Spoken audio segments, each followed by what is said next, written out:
Going back to Raw this past week. This week's show hit an all-time low for a non-holiday episode with 2 million live viewers. You throw DVR viewing in there, it's actually closer to 2.5 million or so. I had not realized until this week when I actually saw the numbers that the AEW and NXT shows do as many DVR viewers as they do every week. Both shows actually do break 1 million viewers every single week. But certainly the live numbers for Raw have been on the skid for a while now. And it was 12 months ago this past week that the McMahon family showed up on Monday Night Raw and vowed to take back control of the show. And SmackDown Live as well. Hence my Joker laugh that you hear at the beginning of the podcast and the intro each week. I haven't laughed that hard in years when they revealed that the big change to Raw that they were promoting was the McMahons were taking over. That was the big reveal. So I had a nice belly laugh over that. But there they were, all lined up in the ring, apologizing for the bad TV they were giving us every week and promising to make changes and put the power back in the hands of the fans. We are the authority, is what Triple H told us. Remember that? We are the authority. So the question is, did we get what we wanted? And I think as evidenced by the fact that so many of you have abandoned watching Raw and SmackDown altogether, many of you don't appear to be getting what you want. Maybe we should fire ourselves, since apparently we're not doing a very good job. When I tweeted that little anniversary reminder out the other day, I was flooded with responses. Many from people who I know listen to the show or follow my other tweets, and many from some absolute raving psychopaths who said y'all in all of their tweets. Every single one of them. It's like they planned it or something. Y'all. Y'all are this. Y'all are that. A lot of them had Roman Reigns and Alexa Bliss as their avatars. Okay? Don't y'all me. You got something to say, you direct it to me. Don't lump me in with everybody else and say, y'all wanted this, y'all wanted that. You don't know me. You don't follow me. You don't know what I want and what I don't want, because you don't listen to my show. That much was obvious from some of the messages that I got. Oxygen thieves. That's all these people are. They're either stealing perfectly good oxygen from the rest of us, or their brains are deprived of it. Or maybe the worms eating their brains are running out of food. This basically, by the way, is going to double here as your year in review segment. I didn't intend for it to be this way, but that's basically what this is going to turn out to be. So what did they promise us? WWE promised us new faces, and they did deliver some new faces. They promised fresh matchups, and they did deliver some fresh matchups. Kind of. And then they give us, of course, rematch after rematch after rematch every week, but that hasn't really changed much. They changed the announce team. They shipped Michael Cole and Corey Graves over to Fox. They changed the set. They changed the music. They changed the graphics. They paid off 2 huge stories at WrestleMania this year to the satisfaction, I think, of most fans. I mean, not all fans, but most fans. And yet, despite all of this, it feels like very little has really changed 1 year later. And the shows are still largely awful and lifeless from one week to the next. So why is that? Why are people still turning away from Monday Night Raw after years of watching the show? After we were promised by Stephanie McMahon a year ago, it's a fresh start. It's a new day. Why are people still turning away from these shows? WWE is responsible for that. Not only Vince McMahon, I said earlier, don't forget Paul Heyman. Paul Heyman has had his hands on this show for a few months now. I'm sure he's offered some good ideas. Supposedly, again, the Asuka thing, getting Asuka back in this picture with Becky Lynch to resolve that story that was never resolved after Becky tapped out to her, and it's like the match at the Rumble never even happened. And supposedly it was his idea to start to get back to that. That's a great idea. It's the right call. But the fact remains that even with his influence on these shows are still tough to watch. So WWE bears a lot of responsibility here, but the fans are not completely blameless in this. We bear some responsibility for this as well. Some say the fans are fickle. You're right. They are. We change our minds all the time about who we like and who we don't like. And when we do sometimes get what we want, it didn't happen just the way that we wanted it to, and that upsets us. It makes us angry. So then we turn against it. Kofi Kingston wins the WWE Championship. Still comes to the ring chucking pancakes into the crowd. I'll be the first to admit that bugged the shit out of me. Now, it didn't turn me against Kofi, but a lot of people did. And not just for that reason, but, they have their own reasons. A lot of people just never saw Kofi on that level. They could never buy into him as a world champion. But it's easy sometimes, I think, to lose sight of the plot here. For me, speaking for myself, it comes from a place of wanting things to get better and knowing that they can be better and they can make sense. And when they don't, it aggravates the shit out of me. I hear a lot of wrestlers sometimes when they do interviews, they say, they're talking about their own work. They say, I'm a perfectionist, or I don't like watching my matches back because I'm a perfectionist and I know I'm just going to pick it apart. Well, guess what? So am I. And if there's one thing I can tell you about a perfectionist, they are never completely happy. And sometimes we just need to take a step back and realize that. A lot of fans want instant gratification. I see it all the time. I get emails about it. I see Facebook threads, dozens of comments deep. How come we didn't get this on the show this week? What a dumb company. How come this person wasn't on the show this week? Why do they have to be on the show every week? We don't need everybody to be on every show every single week, but there'll be people complaining about that. The one that I love is anytime somebody new, or anytime somebody, period, but anytime somebody new loses a match, they're being buried. Why are they burying this guy? He lost one match. One match is not a burial. How many times do I have to explain the definition of this word over the years on this show to some of these people? In a match, somebody has to win and somebody has to lose. So if instead they try to protect both guys, or they do some kind of fuck finish or a double count out or a no contest, well, what a terrible finish. He should have won clean. But then if he wins clean, the other person is being buried. So I could see where somebody writing these television shows would absolutely want to bang their head against the wall. There are a lot of fans out there that don't realize they are part of the problem. And I think it's important to admit that right off the bat before I get into all the other stuff here. It's important to admit that up front. Because despite everything I just said, the root of the problem still lies with WWE itself. And even though the fans may not be blameless, they get a lot more flack for things that WWE does that are not in their control. So you can go on TV and have Triple H or have Stephanie McMahon say that the fans are the authority and we're putting the power back in your hands. We're not fools. We're not pulling the strings. There's one person pulling the strings, and we all know who that is. And the buck stops with that person. Later on that very same episode of Raw, 1 year ago, the very same night that the McMahons all stood in the ring together, WWE announced 6 names were being called up from NXT. Lars Sullivan, Lacey Evans, EC3, Nikki Cross, and Heavy Machinery. 1 year later, Otis and Tucker, they're right where I expected them to be. It's not a bad spot to be in. They use them for comedy. But Otis is over. I just got done praising the stuff with Otis and the Miracle on 34th Street match, the stuff with him and Mandy from SmackDown the other night. Otis is great. And Tucker too. Yeah, I don't want to take away from him because Tucker's also an impressive dude. But Heavy Machinery, right where I expected them to be.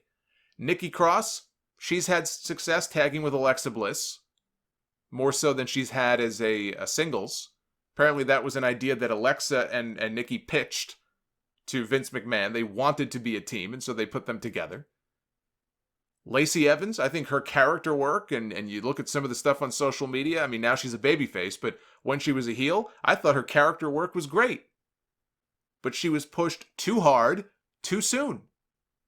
She was barely in NXT for a cup of coffee before they called her up. And why do you think they called her up? Well, you can pretty much imagine why. You take one look at her and you know why. People weren't exactly clamoring to see her challenging Becky Lynch for the Raw Women's title so soon after her debut. Lars Sullivan, he hurt his knee. That's why we haven't seen him. And then there's EC3. EC3 was just a complete disaster. And he is he is the one that a lot of people thought could be a player on the main roster. He has the look, he's got charisma. He could have been what MJF is right now in AEW. Now maybe he doesn't have the gift of gab quite like MJF does, but what he is to AEW, EC3 could have been like a PG version of that in WWE. And they never even gave the man a chance. His call-up was the biggest travesty of them all. Is that our fault? Did we ask for that? I heard from people in response to that tweet that I put up, so many people, the main argument that they had, arguing that the fans are to blame, they get what they want, and they crap on the product anyway. WWE gave us exactly what we wanted. The main crux of their argument centered around one event, one night out of 365. It all centered their argument around this year's WrestleMania, as evidence that the company, in fact, did give the fans what they wanted. People said they wanted Seth Rollins to take the Universal title from Brock Lesnar, the absentee champion who never shows up. And when he does, Brock works for 5 minutes, he hits one F5 and he goes home. People wanted Seth Rollins to take that championship from Brock Lesnar. And he did. He beat Brock for the championship in the very first match on the show. It took 2 minutes. Kofi Kingston came out of nowhere at the Elimination Chamber pay-per-view. Mustafa Ali got hurt. He lost the biggest opportunity of his life. He got hurt. Kofi got slotted in there. He didn't win. He went to the very end, but he didn't win. He fell short. But Kofi Mania, Kofi Fever took over, and WWE, they deviated, to their credit, they deviated from whatever idea they originally had. It was going to be Kevin Owens likely challenging for the championship at WrestleMania, or that was the report and the rumor and the belief at the time, is that it was going to be Owens in that spot. And instead, they delayed his return. He wasn't even on the WrestleMania card this year, and Kofi Kingston went on to beat Daniel Bryan to win the WWE title, one of the most feel-good WrestleMania moments of all time. He had his son in the ring after the match. He was tossing t-shirts into the crowd. It was a great moment to be there live for. And a good underdog story for them to tell on television in the build-up to WrestleMania with Kofi. They did a great job with that. Not only did he win the title, he held on to it for 6 more months. Longer than I ever expected he would hold on to it for. I thought certainly by SummerSlam that would be it, but yet he was the champion right on into the fall.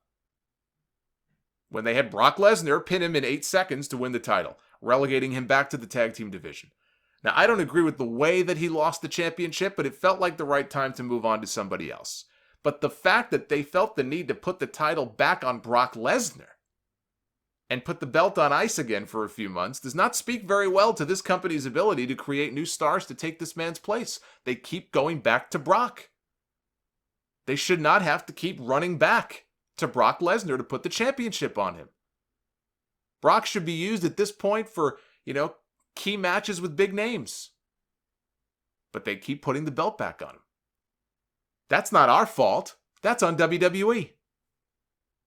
Then there's Becky Lynch. They tried to turn her heel last year, and the fans liked her even more. When the company zigged, the fans zagged. It happens sometimes. They didn't come around right away, the company did. They sent Becky on TV that one time on SmackDown, at least one time, on SmackDown. She cut this promo. She was basically crapping on the fans. I don't need your cheers. I don't need your support. They still were not convinced that this woman was going to be their top babyface. They tried so hard to make her a heel, and it just did not work.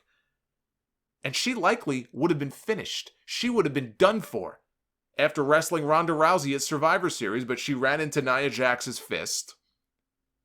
And that made her into this total badass, that iconic image of her standing there. Her nose is all busted up, all bloodied, standing there with her arms outstretched in the crowd. It became this iconic image. So what did WWE do? They had Becky win the Royal Rumble and go on to headline WrestleMania and win both titles. But they also couldn't help themselves, and they had to insert Charlotte Flair into the mix instead of just giving people the match they wanted. The money match, which was Becky one-on-one against Ronda Rousey. And the WrestleMania match, it was not great.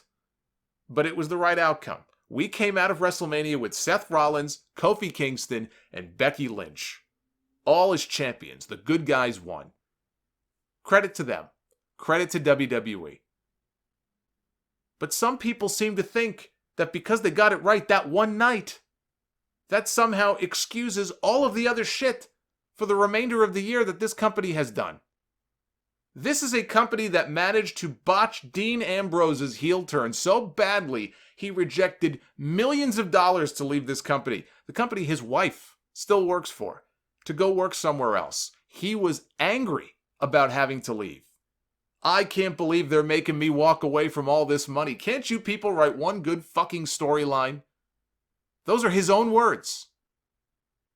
Even though a lot of those terrible segments came before that McMahon segment in the ring, that was in December. A lot of those segments came in November of last year. The inoculations, the gas mask. Was that our fault? I wanted to see heel Ambrose, and I got heel Ambrose. I got a watered down, terrible version of heel Ambrose. Are we to blame for how that turned out? Is that our fault? This year saw the introduction of new women's tag team titles. Sasha Banks and Bayley, Elimination Chamber, they win the championships. For months, Sasha and Bayley did nothing but lobby and talk about how badly they wanted to see women's tag titles introduced. So they got them. And then they dropped them right after to the Iconics at WrestleMania, who proceeded to lose virtually every match they were in on TV, banishing the titles into irrelevance. Until the Kabuki Warriors won them from Alexa Bliss and Nikki Cross at Hell in a Cell. And since then, the way they booked Asuka and Kairi has been light years different than what they were doing with the Iconics, or with the titles in general, for most of the year. Is that the fans' fault?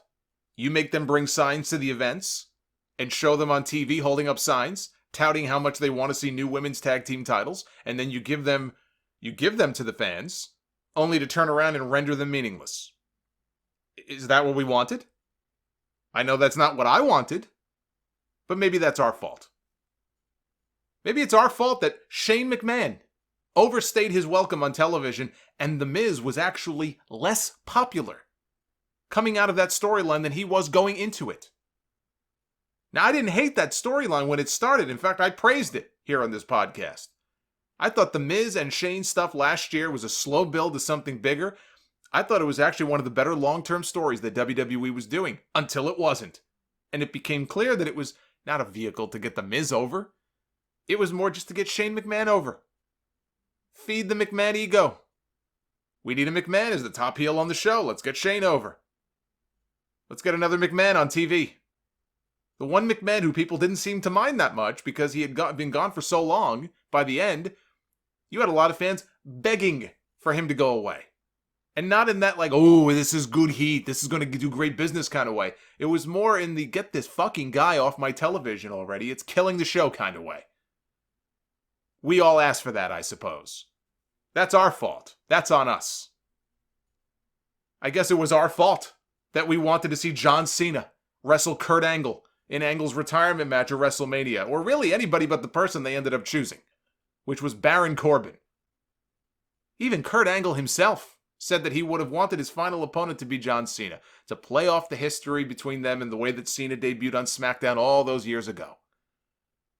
Jim Ross said that the choice of Corbin as Kurt's opponent was underwhelming. Kurt's own wife, Giovanna, said that the same thing. She concurred. And then she deleted the tweet and she tried to cover it up by saying, oh, just kidding. No, you weren't. It's okay, you can be honest. It's what everybody else, including the people involved, wanted for Angle's big send-off. Instead, we got Baron Corbin winning in a short, forgettable match that absolutely nobody is going to go back to watch.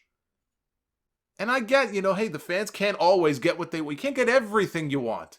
And Vince McMahon obviously he believed that it was more important to get heat on Corbin so that people would hate him even more as the man who retired the beloved Kurt Angle. All these months later, though, and it's like a footnote. He spends more time on television wearing a plastic crown and making dog jokes about Roman Reigns than he does mentioning the fact that he retired an Olympic gold medalist. He actually mentioned it Friday on SmackDown for the first time in forever. So, really, was it that important that he be the one to retire Kurt Angle? That's our fault too, I suppose. And then there's The Fiend and the Firefly Funhouse segments. Some of the most creative television that we have seen out of WWE in a very long time. It was different, it was kind of creepy, and it was a chance for a reset for Bray Wyatt. His entrance at SummerSlam was one of the highlights of the show. And then they announced that he would be wrestling Seth Rollins inside Hell in a Cell for the Universal title 2 months after debuting this new character. There's nobody else on the roster who is even close to being in contention for the championship. This guy's had one match on television, and now he's challenging for the title at Hell in a Cell. In a Hell in a Cell match. Rollins didn't stand a chance. The Fiend was the hot hand. He was the cool new toy. Rollins was very much not cool. Do you actually listen to some of the dialogue and the verbiage they give to him on television? Are you kidding me? You have to ask yourself, why do people think Seth Rollins is not cool? Why? Do you not watch the shows? So they gave themselves two choices here. You either take the title off Seth Rollins again, after he had already lost it back to Brock, when Brock cashed in his Money in the Bank contract. You either beat Rollins again, or you beat The Fiend. And you couldn't beat The Fiend because he just debuted. It was a no-win situation that they put themselves in. And they somehow found a way to make it even worse by ending a Hell in a Cell match with a ref stoppage. A year after ending last year's Hell in a Cell main event with a no contest. I guess that's our fault too. Boy, do we suck at booking match finishes. The return of the King of the Ring tournament this year was a pleasant surprise. I thought it was the first time they did right by the King of the Ring since the pay-per-view days in the early 2000s. I really enjoyed this year's tournament. It made for some really good TV matches, and it was the first time all year I can honestly say I was impressed by Baron Corbin. He looked as good as he's looked all year working that tournament. So did Chad Gable. Gable started getting over more week by week. He was this great underdog babyface. He won those crowds over each and every week, no matter how quiet they were when he first walked out. By the end, they were on the edge of their seat. They were invested in wanting to see him win. And then he didn't. And that's okay. I didn't expect him to win anyway. My issue is not with him losing. My issue is with this idea that he needed to then start dressing up like a Harlem Globetrotter and have his name changed to Shorty G. Shorty G, even though his being on the smaller side was never an issue before in terms of the fans getting behind him. It wasn't an issue until WWE decided to turn it into a storyline and make it one. That is not the Chad Gable that people wanted to see, and I refuse to call him by that ridiculous name. Is that what the fans wanted? Who are these fans who asked for that? I'd like to talk to them. Because they're no fans of Chad Gable's, I can tell you that. Drew McIntyre. This man is a killer. Yet he continues to flounder. He continues to wander aimlessly. I said last year, if this guy wasn't challenging for gold of some kind by WrestleMania, these people did not know what they were doing. 1 year later, and I wonder if he'll even be on the WrestleMania card at all this year. Is that our fault? The Mike and Maria Kanellis storyline. Who's the father of Maria's unborn child? Mike being emasculated on television every week and then disappearing. Nothing compelling about this. Nothing entertaining about this. Did we ask for this? Were people clamoring to see this? The wild card rule, which confused everybody who tried to make sense out of it and killed any concept of this laughable brand split. Did we ask for that? Vince McMahon's bizarre obsession, let us not forget, with 2 out of 3 falls matches, that phase that he went through where he was allergic to taking commercial breaks during matches, so every match became 2 out of 3 falls. We got the same number of commercials every week, but the matches would have to end awkwardly because they were all 2 out of 3 falls. Everybody knew it was never going to work. Everybody except him. Every week with the 2 out of 3 falls matches. Was that our fault? You know, I've been asked, why do you care so much about Liv Morgan like she's some great wrestler or something? You never talked about her before when she was with the Riot Squad, and all of a sudden you're asking about her every week. Where is she? Where is she? Where is she? This has nothing to do with her being a good wrestler or being a terrible wrestler. They started a story on TV, a new direction for one of the characters on their show, and I would like to see that story move along. I mean, I know that fans don't have long attention spans these days, but 5 months? This is one of the reasons that it's hard to really get invested in people. They start something and then they stop, or they don't see it through to the very end. So is it any wonder why people like me, when I see some of these lower card acts on TV and I'm talking about the shows and reviewing the shows every week, I don't even talk about a lot of those guys. I skip over them. I skip over them to the more important stuff. Why waste my time? Why would I be talking about Mojo Rawley? Another example of starting in a new direction with something. He starts talking to himself in a mirror.